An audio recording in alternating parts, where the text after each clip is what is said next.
বাউরে, এই যে এত সুন্দর তোমরা জায়গা হান দেখতে আছো, তোমাকে এই জায়গা দেখানোর উদ্দেশ্য ছিল একটা, আর মাথার মধ্যে মনে করো ঢুকছে আর একটা।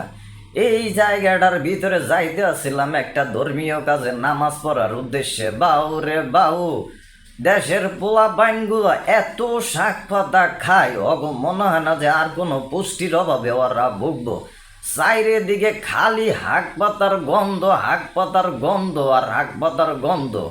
কয়দিন পরে আমার মনে হইতেছে ওরা মাদ্রাসা, মসজিদ, গির্জা, তারপরে হিন্দু মন্দির এইগুলোও বাঁচবো না। ওরা মনে করবো যে এইগুলো আমাদের সব থেকে সেফটি একখান জায়গা, এইখানে বইয়েই তারপরে তোরা ধরা। কারণ এরকম একটা জায়গার ভিতরের থেকে যদি মনে করে প্রকৃতির গন্ধ না আইয়া প্রকৃতির শাক পাতার গন্ধ আহে। এই রিক্সাওয়ালা মামাই কইতে আসল, দেখছেন মামা পোলা পাইনের অবস্থাটা, হারাটা জায়গাতে খালি হাক পাতার গন্ধ আর হাক পাতার গন্ধ। এই হাক পাতার গন্ধে আমরা পুষ্টি না নিতে চাইলেও আমাগো নাহের ভেতর দিয়ে এত সুন্দর পুষ্টি ঢুকতাছে। যাই হোক, এই হাক পাতা খাইয়ে অগো কোমর হান এমন বানাইছে, প্যান্ট পরলে সেলোয়ারের ফিটাই দা তারপরে বানতে হয়।